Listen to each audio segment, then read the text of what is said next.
Benjamin Dixon Show is only possible with listener support.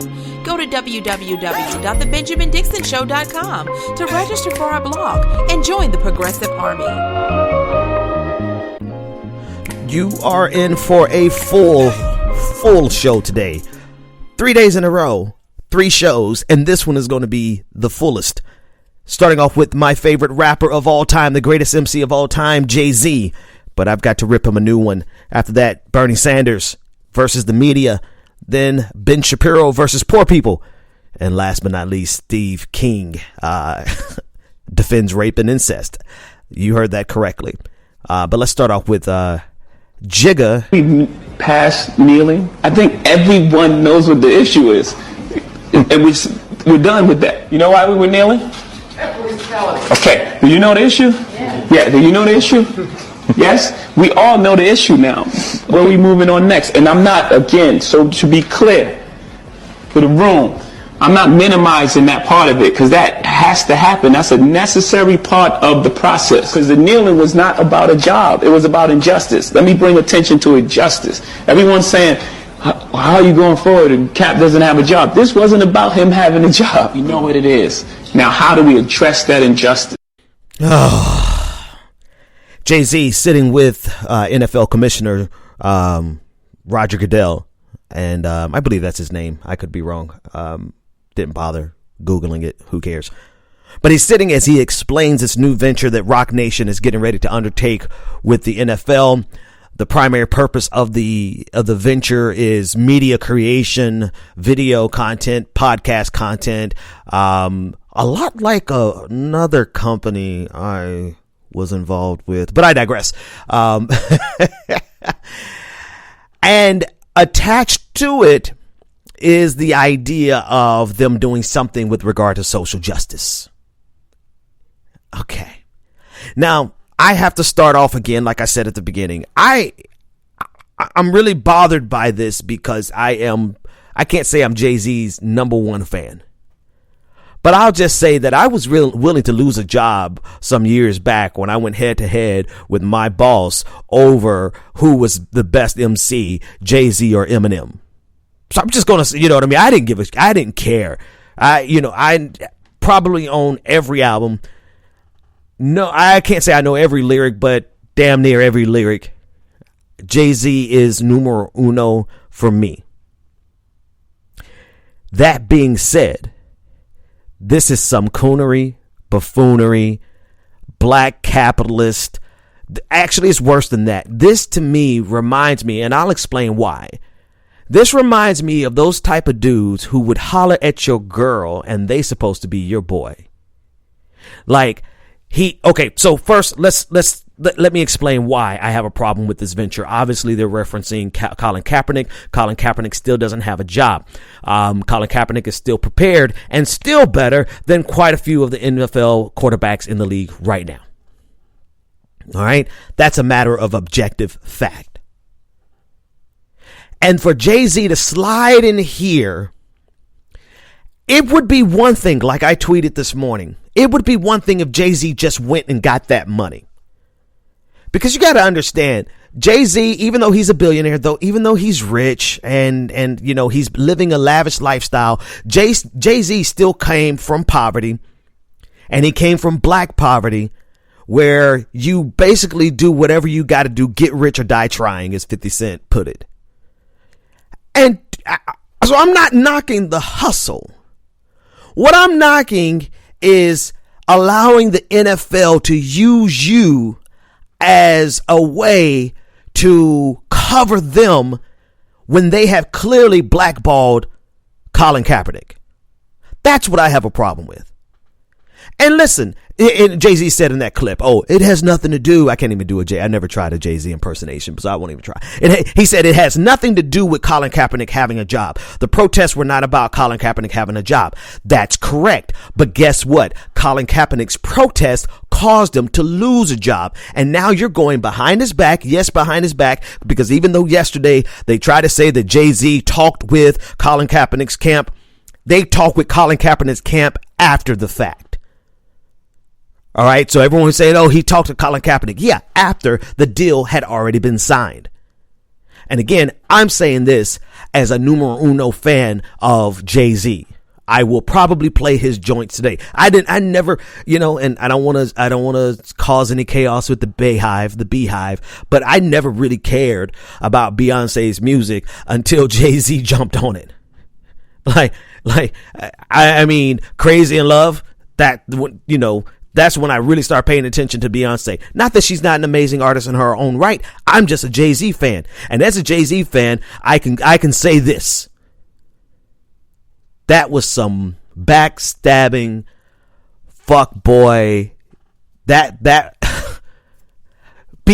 because he's getting money. Again, I give a lot of latitude to black folks who trying to get money. You know why? Because we've been sitting around all of this wealth, all of these generations watching white people get money. And while we were systematically excluded from wealth, growing up in impoverished neighborhoods, growing up where your only way out was either to be a dope boy or join the NFL or the NBA. And then things change a little later. You could become, like a preacher and get a mega church, but that's besides the point. I give a lot of latitude to black folks who are trying to get money because I understand when you've been around all of this obscene wealth your entire life, you want to get yours. But not at the expense of being propped up as the person who provides cover. I mean, literally, he could have gotten his money without being the prop. Jay-Z could have got the bag without being used as the foil against Colin Kaepernick, because now he's literally out there saying we have to move on. Why, Jay-Z? Police brutality is still there. Ain't nothing changed about that. Why do we have to move on? Colin Kaepernick gave up his career, which, in fairness, I honestly was like, he really should not have gone into free agency that last year because, he should at least got that last year out of San Francisco. I didn't really like the call. I didn't think that was a smart call, but that's neither here nor there. He lost his job and he's been blackballed from his career because of his protest. And here Jay-Z is doing like other vulture capitalists do. They hover over dead bodies waiting for an opportunity to just pluck away wealth, to exploit wealth. Like, and again, can I just reiterate? I've got no problem, particularly with black people securing the bag. But what does it cost you? You are now the token Negro of the NFL. And I don't even talk like this on a regular basis. I don't like to call, only people I like to call coons are Republican black people who are out there supporting Donald Trump, saying there's no such thing as racism. Those are certified, bona fide, 100% grade A, uncut heroin grade of coonery. But Jay-Z yesterday being used by the NFL to provide cover for the NFL owners. You know what it is? Jay-Z wants to be an NFL owner. That's what it is. And again, go get that bag. But you could have done it without being the person providing cover for racist NFL owners who support Donald Trump, support Republican policies, support policies that hurt the black community. And by just outright, this reminded me of the song from Big Brother by Kanye, when he was like, he had a song he told Jay he had a song with Coldplay. Next thing he know, Jay got a song with Coldplay. Like, that's, I'm sorry. Like, and again, I'm still going to go listen to him later on today. But my dude, like I could never, me personally, and maybe that's why I'm not a billionaire. But it is what it is. Hell, I'm not even a millionaire. Barely a thousandaire.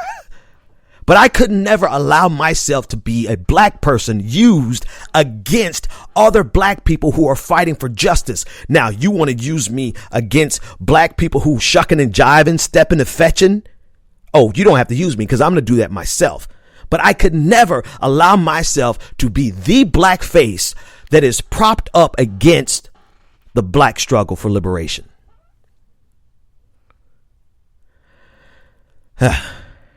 I mean, I've known this about Jay-Z for some time. This is where I fall short I fall short on a lot of things. I watched the NFL. I watched it last year.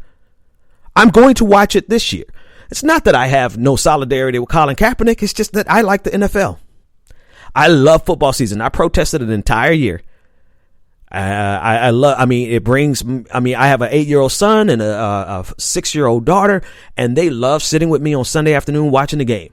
And then I love slipping away to my favorite sports bar and watching the 8 o'clock game. Sunday's my day.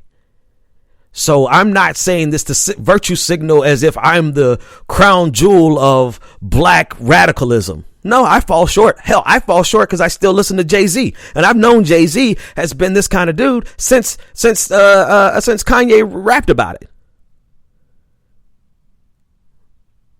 And that's why I give other people a lot of leeway in what they do to get their money. But where I don't give you leeway is when you allow yourself to be used as a prop. Because that's all. Because tell me, here's the question. Could Jay-Z have gotten this deal without having to speak against the protest, saying it's time to move on? I would argue yes. But then there's a very good argument that no, he could not have gotten that deal because that's exactly what the NFL wanted from him. A huge black voice that could divide the black community and serve as the counterpoint to the ongoing protests. And that's the type of niggerdom that I can't support. I mean, don't get me wrong. I'm going to play some Jay-Z as soon as this episode is over. But I can't support him on this NFL venture.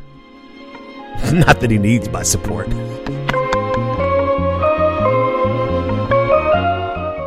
Do I think Jeff Bezos is on the phone telling the editor of the Washington Post what to do? Absolutely not. It doesn't work that way. But what I think is in media in general, there is a framework. The New York Times operates under, that the Washington Post operates under, CNN operates under. For example, I've been in politics for a few years. You know what? Not one reporter has ever asked me, Bernie, what are you going to do about the grotesque level of income and wealth inequality? You going to ask me that? Is that part of what media talks about? What are you going to do about 3 people owning more wealth than the bottom half of America? Bernie, what are you going to do about 40 million Americans living in poverty, 500,000 people sleeping out on the street? Why is it, Bernie, that we are the only major country on earth that doesn't guarantee health care to all people, and we spend twice as much per person as other industrialized countries? Do you hear that question being asked by the corporate media very often? But by not asking that question, does that make the media unfair? It does in a way. It does in a way. It doesn't mean it's unfair to me personally. But if those are the issues that I'm campaigning on, and those are the issues that I cannot talk about, then what I am trying to do does not get out to the American people. Here, Bernie Sanders. I always give caveats, and I always like to give you nuance and background about what I'm thinking and what I'm feeling. It's hard not to support Bernie Sanders when he's 1-for-1 fighting for every issue that I believe in, with the exception of his opposition for reparations. And his explanation for it. I have a serious problem with that. Plenty of videos on that, and I've addressed that. But other than reparations, he's literally fighting for everything that I'm fighting for. It's hard not to, it's also hard to support him because, you know, the cult of personality around Bernie, it's a little worse in 2020 than it is in 2016. However, okay, let me stop. Okay, maybe that was unnecessary. Maybe I didn't have to punch, okay, I'm an asshole. What can I say? But this clip is so important because there is a fundamental difference between how Donald Trump attacks the media and how Bernie Sanders attacks the media. I will use the same word, attack. I will describe it the same way, even though they're fundamentally different. Donald Trump attacks the media because he expects the media to give him flowery coverage. He expects every news station to serve him the way Fox News serves him. Bernie Sanders is stating a truism. It is absolutely, unquestionably, objectively true the framework that all of these major media corporations operate through and under is 100% right-wing economic policy talking points. Their complete way of viewing the world, what they think is right, is actually wrong. Oh my God, it's going to be at least 6 segments today because I got to talk about the oncoming recession and I got to talk about Tariq Nasheed. So it's going to be a long ass episode, or maybe I'll save some for tomorrow. But if you look at how they discuss the economy, they discuss it from the framework of Ronald Reagan trickle-down economic theory. That's still the baseline from which they ask every single question. And so when a candidate like Bernie Sanders, and to a greater or lesser extent, or actually to a lesser extent, Elizabeth Warren, challenges those underlying precepts and theories, of course the media, who parrots right-wing trickle-down economic theory talking points, of course it is a biased campaign. Here's another a biased coverage. Here's another fact. When major media corporations are just as concerned with the bottom line as any other profit corporation, as any hedge funder, as any bank on Wall Street, then they are going to look out for their best interest politically. And Bernie Sanders, and to a lesser extent Elizabeth Warren, are a threat to their bottom lines. Period. And so it only makes sense that they would attack Bernie Sanders. People are saying, oh, he's sounding just like Donald Trump. No, he's not. What he's sounding like is a person who's challenging the underlying premise, who's challenging this entire idea that all we have to do is make sure the people at the top get theirs and everybody else underneath will have something trickle down to them. He's challenging that. He's challenging the idea. He's a direct threat to the health insurance industry. He is. Because if Medicare for all comes through, that's the end of private health insurance. And people are, and even Democrats are like, oh, but people really like their insurance. We don't want them to. Who honestly likes their insurance providers? You tolerate them. You tolerate them because they're better than the next one. But you don't have this fawning affection like, oh my God, I could never see myself living without Aetna. Blue Cross Blue Shield is the bay. Come on. That's not how this works. And so you have people who forward that from all areas in the media. The first question they want to ask you is, are you going to get rid of private insurance? The real question should be, should we be profiting off of the suffering and the sicknesses of our citizens? See how those two questions fundamentally shape or demonstrate your worldview? So yes, the media is biased, has been biased against Bernie Sanders. Left, right-wing media and center-right media, which they like to call socialist media, which is anything but, because they're closer to being fascist than they are being communist. But I digress. The point is that, yeah, the media is 100% biased against Bernie Sanders, not in a frivolous, vain way that Donald Trump describes the media being. Donald Trump is a megalomaniac. Bernie Sanders is a democratic socialist or a social democrat, right? And the reasons they go to war with the media are fundamentally different. Let me give an example to help somebody out who doesn't understand. It's like, what's the best way to describe this? It's like you're in a relationship and you break up with, give me a second. I'm going to think of a really, really good example. Okay, here we go. This is the perfect example. You, as a loving parent, discipline your child because you want them to be better.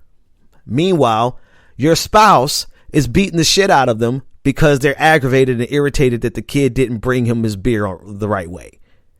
That's about how that's the difference. And that's like, and comparing them and saying that they're the same is basically saying that you who discipline your child because you want them to live a good life and you want them to be successful, you're the same as the abusive deadbeat dad who's angry. You know, of course, in this example, it's going to have to be the dad. All right. I know. Okay, fine. Whatever. Bad example, but you get the picture. You get the picture. The intent, the purpose, the execution, and the underlying principles behind it are fundamentally different. And you can't sit there and say that he's the same as Donald Trump as much as you try. Now, there's some things that get on my nerve about Bernie Sanders. He needs to get right on reparations. He needs to get right on how he discusses race. He needs to get right on how he approaches race. He is in my opinion, he's too far class centric at the expense of race. In my opinion, you could disagree and we can argue about that. But on this, he's not wrong. And on so many other things, he's absolutely right.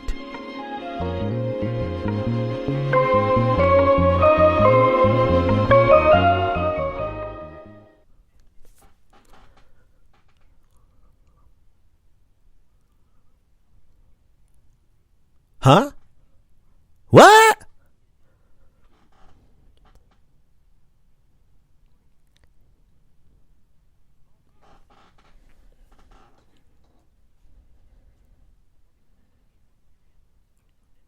Okay, let's start with Ben-Shapiro. Who said that the vast majority of Americans are working two jobs? Who said that? That's a hell of a straw man that you used and inadvertently exposed exactly how ridiculous and unintelligent you really are. Can I just play the first part of that clip again? If you had to work more than one job to have a roof over your head or food on the table, you probably shouldn't have taken the job that's not paying you enough. Because that's how the labor market works. You privileged, nasally sounding, diminutive. Well, I can't talk about his height because I'm actually shorter than him. But you are still a small, sad little man who makes his money off of other people who probably are working two jobs, but they're so committed to their white supremacy that they will send you their dollars. You make your money also off the billionaires who gave you enough cash to actually spend hundreds of thousands of dollars promoting your Facebook page so that you could become a personality, an influencer. That's how you make your money. But you have the nerve to talk about people who have to work two jobs. Now, the reality of it is that I would venture to say there probably is a high percentage of people who are working one full-time job and a gig, like a side job. I don't know that anyone has argued that the vast majority of Americans work two jobs. But I'm going to to try to dismiss that, the people who teach in the day and then drive for Uber at night. In this gig economy just to make ends meet, and to say, oh, it's their fault because they took literally he's saying you people who are working hard, it's your fault that you're poor. It's not. At first it was you're poor because you're lazy. And then they moved the goalpost and said, no, you're poor because you're stupid and you took a low paying job. People who work harder than him. I know what Ben Shapiro does because I do it. He just makes a whole lot of money doing it. You record some videos, you record some podcasts, you write a few articles, you publish, you share, you go and speak here and there, and you make a pretty decent living. Not particularly hard. I've done hard work before. Manual labor on my feet, 16 hours out of the day. And I can tell you the shit that I do now is pretty relaxing. So for him, who has a cushy job, and basically gets paid to just say ignorant shit like you just heard, to speak down about people. It's not a surprise. Let's start here. It's not a surprise whatsoever. It's not a surprise because this is Republican orthodoxy. This is the way conservatives think. When they look at the issue of equal pay and women making, 60 cents on the dollar or 70 cents on the dollar for every dollar a man makes, they don't look at it systemically. They say, oh, the women, they just don't know how to negotiate. They have a vested interest in reducing every single problem that we have in this country down to an individual problem so that they never have to look or never give you a chance to look at the system level problem. If there's a problem of black unemployment, it's because to them, there's some inherent moral failing for black people, in black people. Never because our communities have been plundered and pillaged, targeted for generations since the end of slavery. We can never look at the system level. We have to look at the individual. And if you do that, then you could blame everything on some type of moral failing or some type of inadequacy in that individual when it's obviously a systemic level problem. You know, racism to them, they explain racism as an individual problem. Like people are just going to not like each other. You know, you can't force people to like each other, as Ben-Shapiro would say, because they reduced it down to an individual problem. Never mind the systemic level racism, right? This is what they do. If they could blame an individual, if they can take an anecdote, and for example, Donald Trump this morning tweeting about the shooter in Philadelphia last night. A black man took a gun and held off. I don't know. It looked like he was holding off about 75 Philadelphia police officers, 6 of whom got shot and injured. No one was killed. Thank goodness, because had they been killed, it'd have been a whole different news cycle today. Because that's what I worry about. Okay, all right. Yeah. I gave that to conservatives. They could take that one and run with that one, but who cares? I digress. The point is, in the tweet that Donald Trump made this morning, he made it an issue of this renegade, this individual who should never have had access to guns. Never mind, notwithstanding the fact that he would never say that about one of the white shooters. In that case, he'll say it's mental illness. But in each of those cases, he reduces it down to an individual's problem when we're clearly existing in a system-wide problem of gun violence. You see how they do this? Conservatives' only way out. Strike that. I'm going to start that sentence over. Conservatives' only way of protecting the status quo system that is designed, as Bill O'Reilly said, to maintain power for white Christian men. That is the default status quo system in this country. The only way conservatives can continue to protect that is if they require you to never look and never give you the opportunity to look at the systemic problem, but only look at the individual problem. So when you're talking about people having to work 2 jobs, it's not a problem of the system. It's the problem of people who shouldn't have taken those jobs in the first place.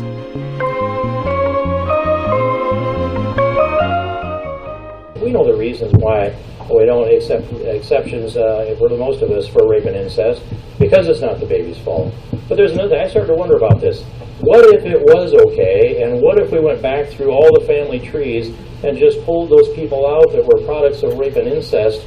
Would there be any population of the world left if we did that?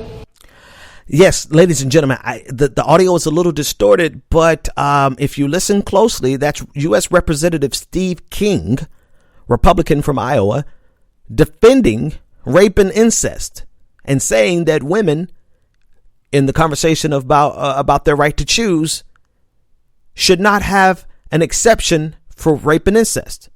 In other words, they want to ban every single type of abortion, including abortions that came about as a result of rape and incest. And his explanation for it is stunning. It's because, would there even be a human race if not for rape and incest? Now, when I first heard it, I just knew. When I first read the headline before I heard the clip, I just knew that he was going to go all the way back to the Garden of Eden and say, how else would the world exist? How else would the populations exist without rape and incest? Because if Adam and Eve were the first people on the planet and the only people on the planet, then how did they procreate? How did their children procreate if not for incest? I mean, that's literally kind of, right in the ballpark for him. It's not that absurd when you hear him defending rape and incest. And what I love about this clip is that he sits there and he's like, I really sat down and I thought about this. What? You actually thought about this shit before you said it out loud? Like, I give Donald Trump some credit. I think some of the dumb shit that he says comes as a result of him not thinking. But Steve King said, I literally sat down and thought about this. And I think that we should not have an exception for rape and incest because in my mind, as I did this thought experiment, conservative intellectualism, in my thought experiment, I believe that we would not have a population, a human race without rape and incest. And I know that I'm going to go online and find someone referencing Genghis Khan and the fact that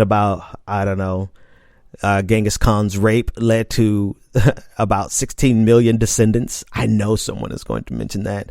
But I could probably argue that the human civilization, human race would have flowered quite swimmingly without the rape. And even if that's the case, let's say it is a historical fact that rape was necessary, which is not. It's so absurd. I don't even want to finish the sentence, but I'm going to go. I have to finish the sentence so I could demonstrate to you the absurdity of this statement.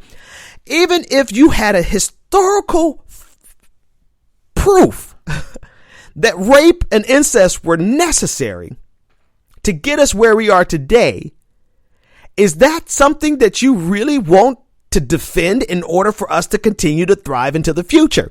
In other words, if we, the medical field, had to do all the horrible things that they did to human beings, particularly black people and marginalized communities, in order for them to develop their medical sciences, are you saying it's okay for them to continue to inject people with syphilis like they did in the Tuskegee experiment? I mean, it's to say, just because we were barbaric in the past, are you really arguing for barbarism in the future? This is all so stupid. I feel dumber for having to have this conversation. But this is a sitting U.S. representative who continues to get elected by his constituency, who has a track record of saying the most incendiary and racist comments. And now he's one-upped all of it by saying, hey, would we really be where we are as a human race without rape and incest? Man, get the... All right, a couple more segments.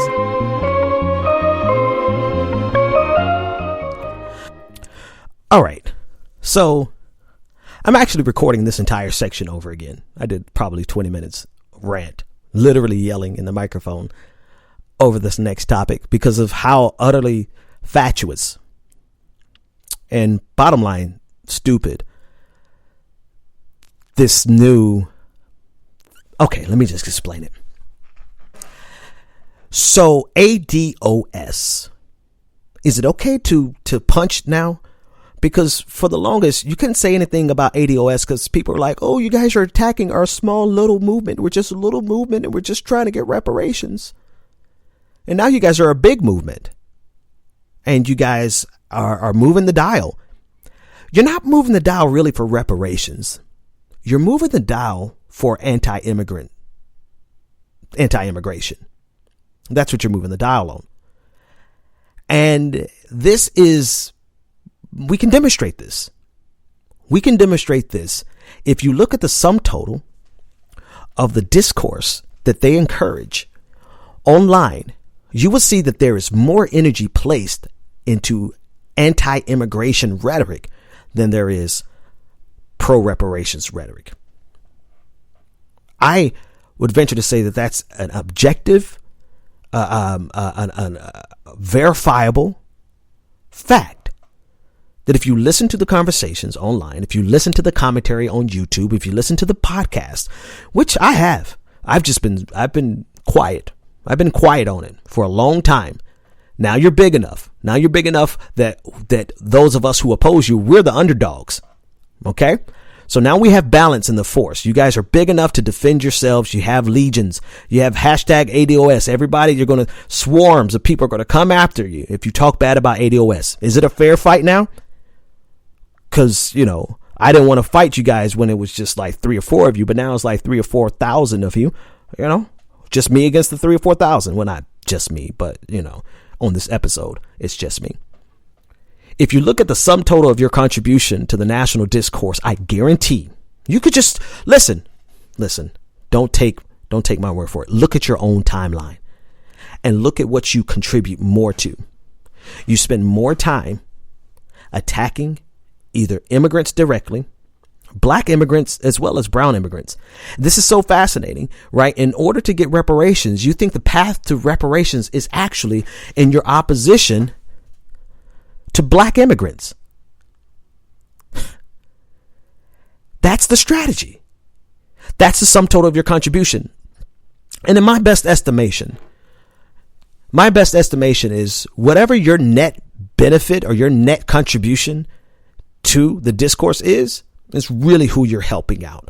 Whether you want to admit it or not, if your net contribution is anti-immigration rhetoric, then you are unwittingly or knowingly helping white supremacy. You are helping the white supremacist in chief. You are helping the Klansmen in the White House. You're helping Donald Trump. And some of you are unabashed about that. Some of you are directly okay. That is fine with you. You want to help Donald Trump because you want so desperately for black folks to get off the plantation of the Democratic Party. And you have no qualms whatsoever. Some of you have no qualms whatsoever about ushering them over to the plantation of the Republican Party, because as we all know, black folks are not smart enough to make educated decisions for themselves about which party they're going to align with. If you're with the Democrats, you obviously must be on the plantation and just not smart enough, right? Okay, but I digress. Don't take my word for it. Look at your leaders. Look at the people who are leading the way. Look at the videos. Look at them. Number one, look at the highest performing videos. You know why anti-immigration is so popular? Because it is easier to make money off of hatred than it is positive organizing. It is. It is all. Look at Fox News.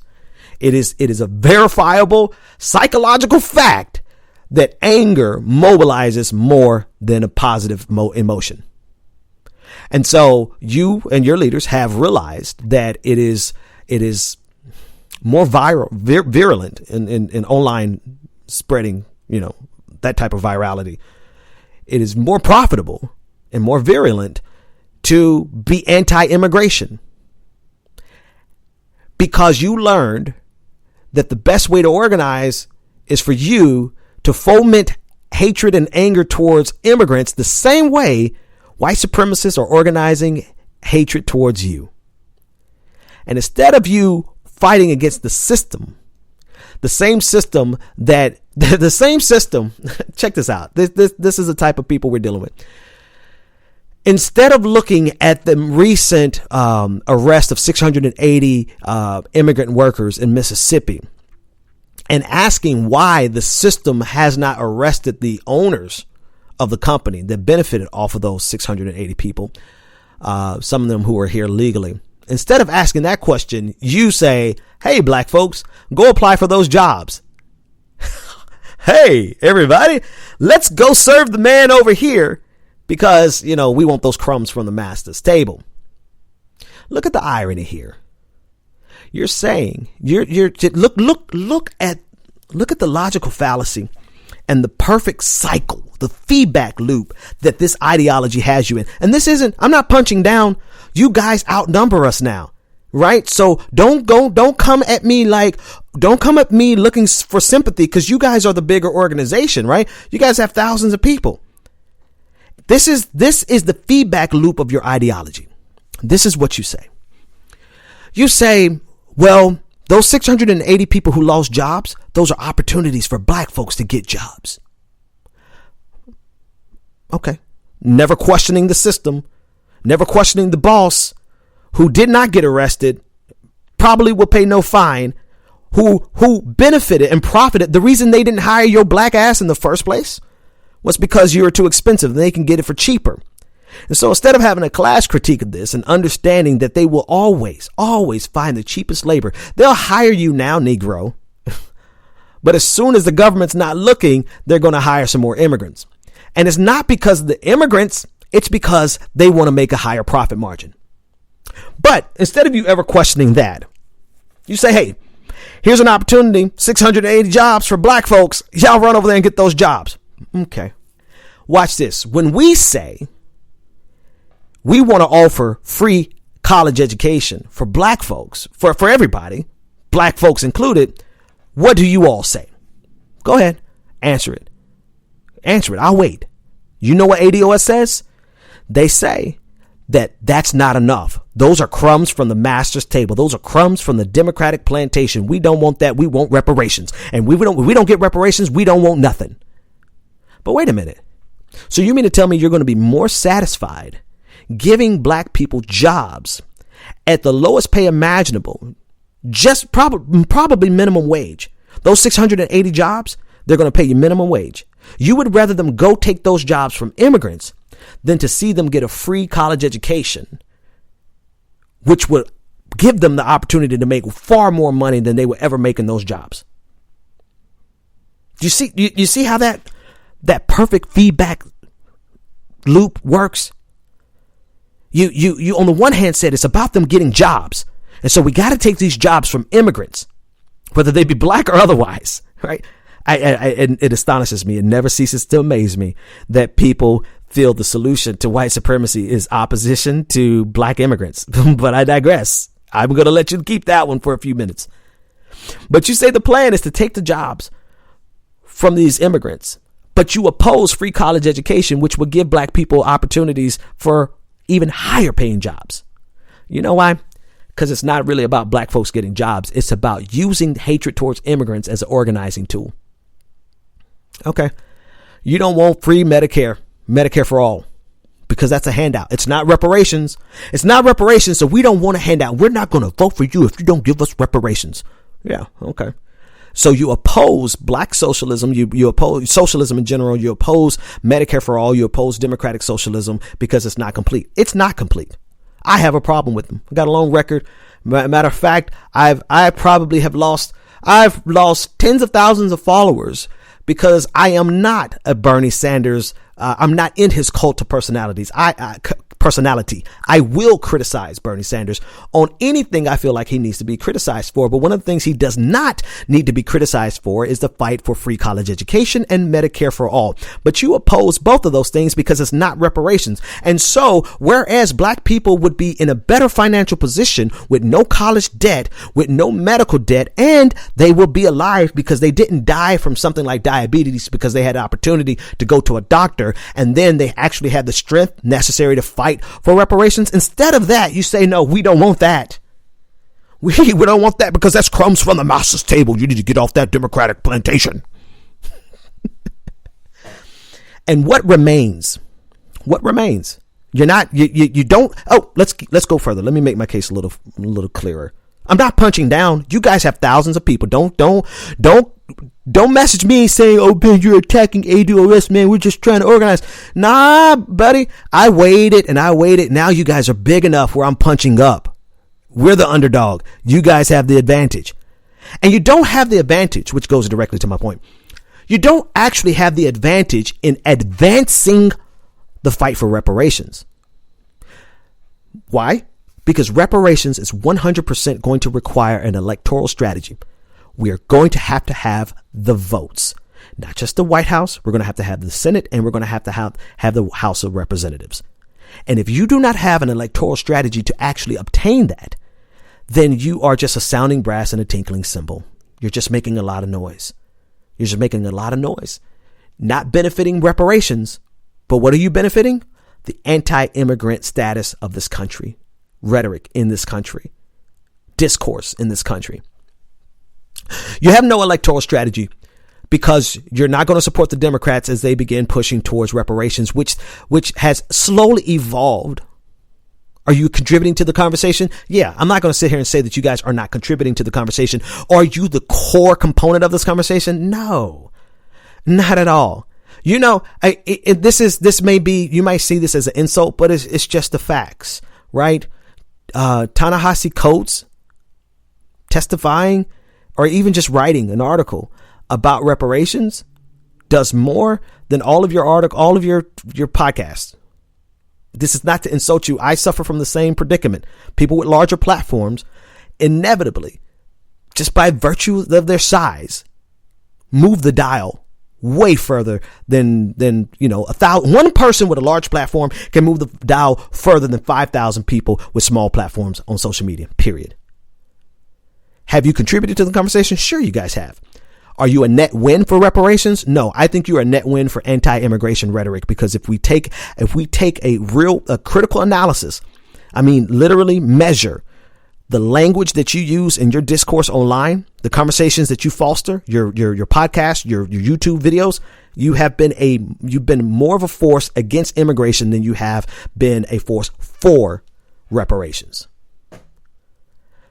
Don't take my word for it. Go look at your own timeline. Go look at the timeline of those people you listen to and you follow, and you tell me. This is way better than the segment that I yelled at you guys and was cussing and screaming and stuff. I'm gonna keep it low key. And now you guys are attacking socialism, because socialism is the problem. And you use Bernie Sanders as your greatest example of a socialist, which he's not. Bernie Sanders is as far left as the the UK Labour Party. There are literally thousands upon millions of tens of millions of people further to the left than Bernie Sanders. Bernie Sanders is like a social democrat. He's not a socialist. But you use him as an example and say, hey, Bernie Sanders doesn't support reparations, so socialism is bad.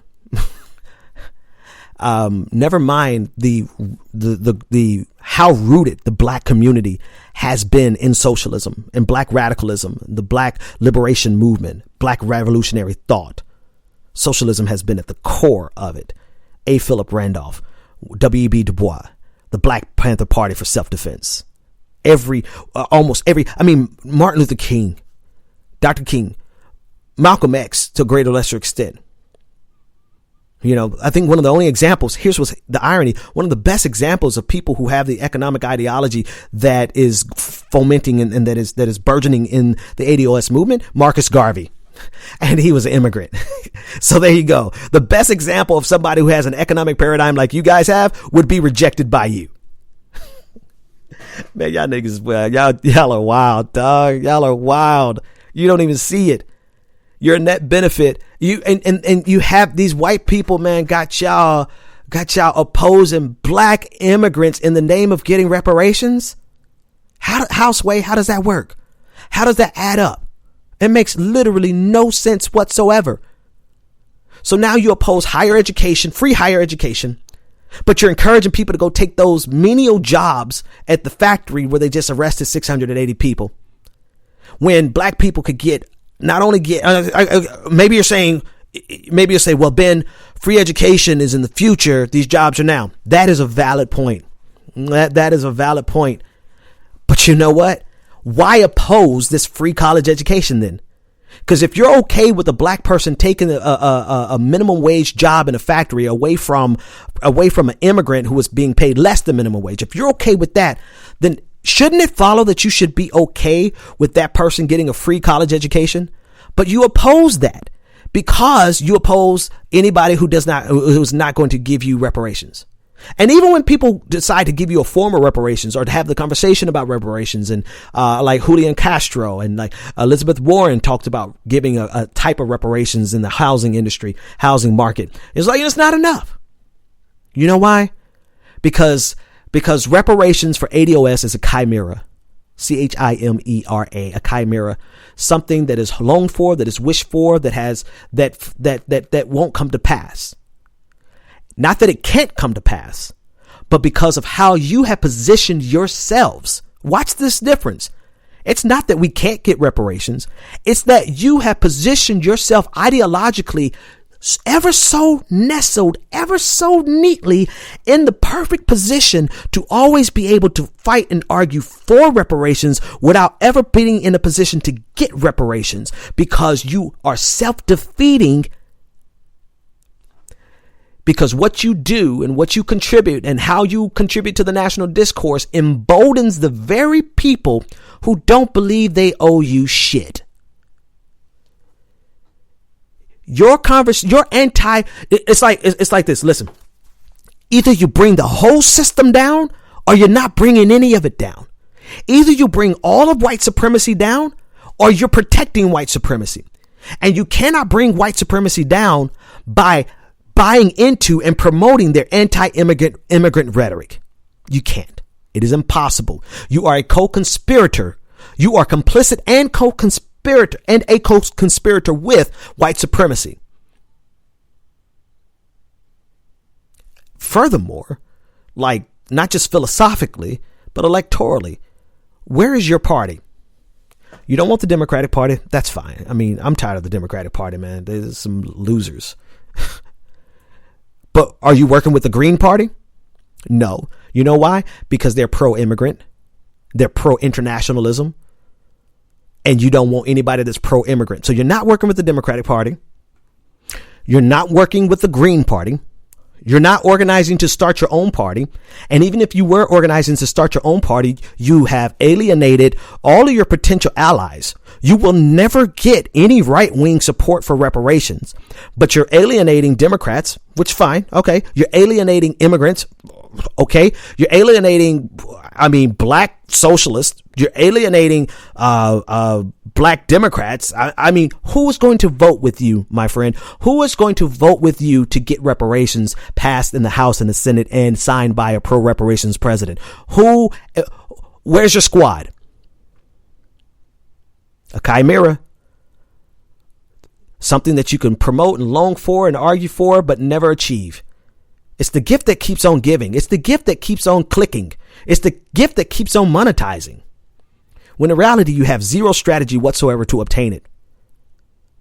I don't know if you realize this. This is why I recorded this whole segment again, because there's like, maybe folks don't realize this. Instead of yelling at them, just have the conversation with them. Instead of calling them stupid, explain to them why their logic is flawed. So you have no electoral strategy. You have no party. You have no way of getting legislation passed. You oppose the Democrats, even though the Democrats are the only people talking about reparations. The Democrats are the only people the only party right now with enough power to actually win the Senate, win the House, and win the White House. And listen, I'd be the first to tell you, even if they won all those three, I still don't think that they would pass reparations. But they're the only party talking about it and giving a national discourse to the conversation. Giving a conversation about it in the national discourse is the phrase I'm looking for. But you don't have a party of your own. You're not with the Green Party. You don't support the Democratic Party. And so what do you end up with? You end up being either politically apathetic and not voting at all, self-disenfranchisement, or you support the Republican Party because you like their anti-immigrant rhetoric. Now, please tell me, how does self-disenfranchisement or working with the Republicans get you closer to reparations? It does not.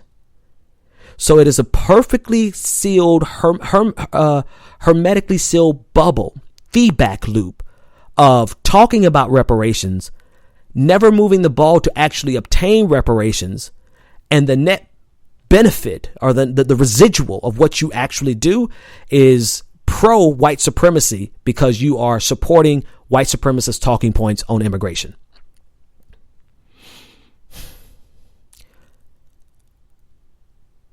I mean, I don't know. You don't want Medicare for all. Black folks need that. Have you seen how we cook? You seen our soul food, man? Niggas need Medicare for all. You don't want free college education because you say, they literally say this. This is literally the logic. Black folks don't go to college. Or More precisely, they'll say enough black folks don't go to college to benefit from this. This is the logic. So instead of taking this as an opportunity to say, hey, here's a chance where now we could take this policy from Bernie Sanders and Elizabeth Warren, I believe she has something similar, and they can give black folks an opportunity to see more black people go to college and more black people graduate debt free and more black people able to get higher paying jobs than those 680 jobs over in Mississippi that you took away, that they took away from immigrants. Instead of saying that, you're saying, no. That's a handout from the master's table, from the Democratic plantation. What we really want, though, are those jobs that those Mexicans lost in Mississippi that pay minimum wage. That's the shit we want. Tell me I'm wrong. Show me where I'm wrong. We don't want Medicare for all because that's a handout from the Democratic plantation. That's a grassroots socialist thing, like Tariq Nasheed said. Don't buy into this socialism thing, black people. Never mind all the people that I've already listed in history that were black socialists that moved the ball on black liberation and black radical thought, revolutionary thought. Can you guys see it? You probably don't want to see it. So this is the nicest I will ever say it. Then the next time I won't go back and edit and say it in a pleasant way because I have no need to. You guys are big. You guys have thousands of people. You guys have a squad. You guys have a force. You have a force enough to fight online, but you don't have a squad big enough to win elections. ADOS has a squad big enough to fight immigrants online, but not enough to win an election for reparations. You're big enough for me to punch now. I sat back and watched you guys grow from one or two people talking about it, from Yvette and Antonio, who I both know. I've done shows with both of them. I sat back and watched them tweet about it, and you guys watched their videos, and they got them clicks. And how they got them clicks, man? It's not just about talking about reparations, because niggas have been talking about reparations for years. Niggas have been fighting for reparations for a long time, so you can't tell me that it's because of reparations. It's because they organize you around hatred and anger towards not just the Democratic Party, which is reasonable, but against immigrants. And now it's not just immigrants, it's immigrants of color. Not just immigrants of color, it's black immigrants. They have you hating black immigrants. They have you hating people from Nigeria the way these crackers hate you. And by crackers, I mean redneck, white supremacist, racist folks like your president.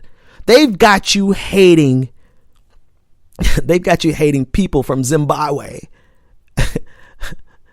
like Klansmen hate you.